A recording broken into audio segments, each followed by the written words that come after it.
Hello students, हमने अभी Volvox के बारे में पहले लेक्चर में पूरा जो उसका संरचना किस प्रकार की है वो देखा था और कैसे उसकी जो संरचना एक कोशिका की यदि हम देखें तो वो क्लेमाइडोमोनास से बहुत मिलता जुलता होता है और ये कॉलोनी के रूप में रहता है और कॉलोनी जो है वो सिनोबियम कहलाती है। या हमने तो इसकी पूरी संरचना जो है वो देखी। अब हम इसको लेते हैं कि किस प्रकार इसका जीवन चक्र जो है वो संचालित होता है। तो मुख्यतः यदि हम देखें तो इसके अंदर जो जनन है वो केवल दो प्रकार का पाया जाता है, अलैंगिक और लैंगिक जनन। तो जैसे कि इस चित्र से इसकी लाइफ साइकिल जो जीवन चक्र है उसके बारे में दिख रहा है, एसेक्सुअल या अलैंगिक जनन और नीचे ये है सेक्सुअल रिप्रोडक्शन। एसेक्सुअल रिप्रोडक्शन जो है उसमें और ये दोनों ही जनन प्रक्रिया जैसे कि हमने पढ़ चुके हैं कि ये कहाँ होती है, पोस्टीरियर एंड पे।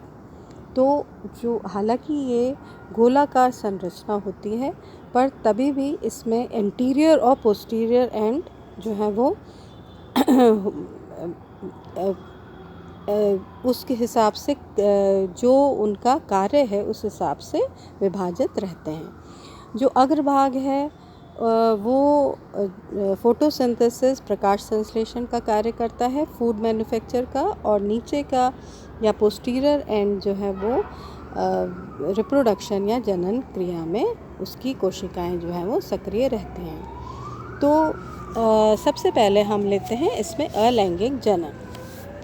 तो अलैंगिक जनन में जो पोस्टीरियर एंड है उसमें करीब 5 से 20 संख्या की कुछ कोशिकाएं कायिक कोशिकाओं की तुलना में आकार में काफ़ी बड़ी हो जाती हैं, जैसे इस चित्र में दिखाई दे रहा है।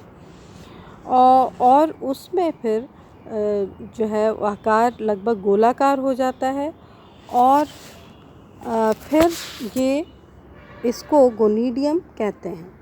और ये जो गोनीडियम है ये नीचे जो कॉलोनी ये सिनोबियम है इसकी जो खाली जगह है जिसको हम प्लाज्मोडियल फ्लूइड से भरा रहता है उसके अंदर ये धंस जाता है। क्योंकि ये गेंद आकार का होता है इसकी कॉलोनी, तो अंदर की तरफ ये धंस जाती है और वहाँ पे ये पूरी तरीके से विकसित होती है। तो गोनीडियम जो है सबसे पहले इसमें वर्टिकल डिवीज़न होता है जिससे 2 कोशिकाएं बनती हैं। उसके बाद ज़्यादातर इसमें सब वर्टिकल डिवीज़न ही होते हैं जिससे कि कई कोशिकाएं बन जाती हैं, जैसे कि इस चित्र में स्पष्ट दिखाई दे रहा है। तो ये जैसे इसमें हम देखते हैं, जैसे ये देखिए आप, ये कोशिका है ना। अब इसमें हम जो ये देखिए है ना, इसमें ये अंदर की तरफ कॉलोनी में धंस गया है और कई कोशिकाएं निर्माण हो गया है। अब जब ये पूरी तरीके से जितनी कोशिकाएं एक कॉलोनी में बननी है, क्योंकि ये इसकी संतत कोशिका या डॉटर कॉलोनी बनेगी, तो ये जितनी कोशिकाएं बननी हैं उतनी बन जाती हैं। तब ये इसमें यू शेप्ड जो है वो इन्वर्जन होता है, जैसे कि इस चित्र में दिखाई दे रहा है ना। तो चित्र में दिखाई दे रहा है। तो ये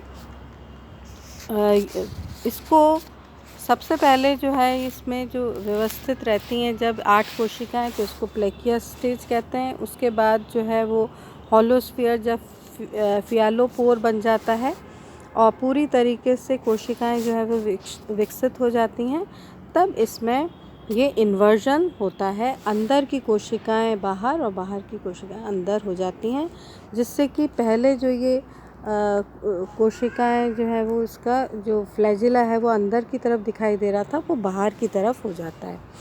तो ये परिवर्तन से पूरी एक नई कॉलोनी तैयार हो जाती है। इसको डॉटर सीनोबियम भी कहते हैं। और जब ये पूरी तरह से विकसित हो जाती है तो ये कॉलोनी मदर कोशिका से जो कॉलोनी है उससे बाहर निकल के अपने अलग से जीवन जो है वो चक्र चलाती है। पर कई बार ये कोशिकाएं अंदर ही रह जाती हैं, ऐसा भी देखने में मिलता है। अब हम लेते हैं इसका जो लैंगिक जनन है वो किस प्रकार होता है। तो सबसे पहले जैसे कि इस चित्र में दिखाई दे रहा है कि जो है वो ये देखिए इसमें कैसे ये लक्षण हुआ लैंगिक जनन का, और पूरी कॉलोनी जो है वो विकसित हो गई यहाँ पे।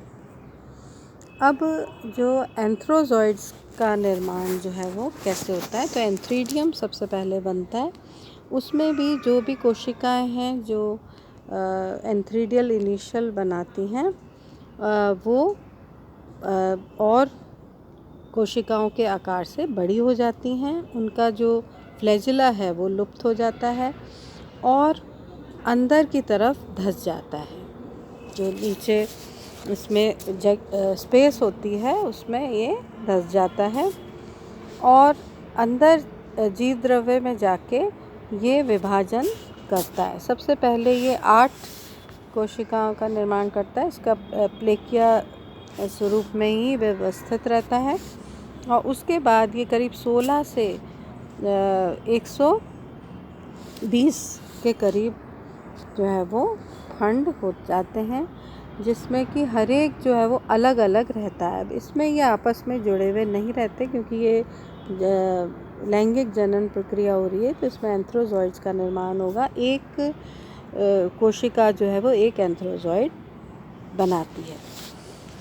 तो जब ये पूरी तरीके से विभाजन हो जाता है तो उसके बाद इसमें प्रत्येक जो पुमणु जो है उसकी संरचना होती है कि ये आकार इसका वैसे ही कोशिका जैसा होता है जैसे इसमें होता है।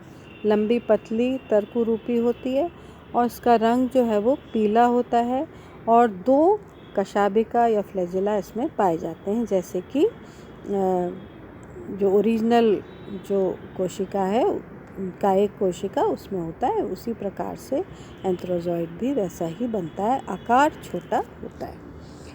अब ऊगोनिया का निर्माण किस प्रकार होता है ये देखते हैं हम। तो ऊगोनिया जो है इस चित्र में देखिए आप,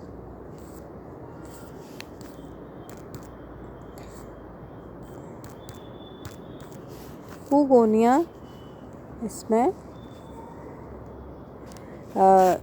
कोई भी डिवीज़न नहीं होता। जो भी कोशिकाएं जिसको कि अंडधानी बनानी है वो आकार में कोशिका बड़ी हो जाती है और अंदर जीव द्रव्य में धंस जाती है और वहाँ पे ये इसमें कोई भी डिवीज़न विभाजन नहीं होता और ये एक ही बहुत बड़े आकार की हो जाती है। काफ़ी जो खाद्य पदार्थ है इसमें संचित हो जाता है और इसमें इसकी जो फ्लैजिला है वो लुप्त हो जाती है। चारों तरफ जो है वो ऊगोनिया का निर्माण हो जाता है। तो ऊगोनिया जो है वो केवल एक कोशिका से और बिना कशाभिक के ये अंदर हो जाती है। अब जब इसका निषेचन होता है फर्टिलाइजेशन, उसके बाद ये ऊस्पोर में परिवर्तित हो जाती है। तो फ्यूजन जो तो ये द्विगुणित बन जाता है। ये जो ऊस्पोर या जो ये फर्टिलाइजेशन के बाद ये बनता है, ये कैसा बनता है, इसमें काफ़ी मोटी परत होती है। बाहरी चोल जो है वो सबसे बाहरी परत होती है, फिर मध्य चोल होता है और अंतःचोल होता है। तो ये 3 परतों में लिपटा हुआ रहता है। तो ये पूरी तरीके से जो प्रतिकूल परिस्थिति हैं उसको जो है उसमें भी ये जीवित रह पाता है। और जैसे ही अनुकूल परिस्थिति आती है तो ये इसका चोल जो है वो लुप्त हो जाता है और अंदर के जो जीव द्रव्य है उसमें कोशिकाएं जो हैं वो विभाजन करना शुरू कर देती हैं। और सबसे पहले इसमें क्योंकि ये द्विगुणित है तो सबसे पहले इसमें जो है वो ये हैप्लॉइड सेल्स बनती हैं, यानी कि मियोसिस होता है। मियोसिस से ये 4 कोशिकाएं बनी और 4 कोशिकाएं जो हैं वो फिर और कोशिकाएं बनाती रहती हैं, तो हैप्लॉइड फिर वापस से कॉलोनी जो है वो विकसित हो जाती है। तो इस प्रकार इसका बहुत ही सरल प्रकार का जीवन चक्र होता है। इसके बाद जो और हमारे आप लोगों के कोर्स में है वो डिटेल में हम करेंगे।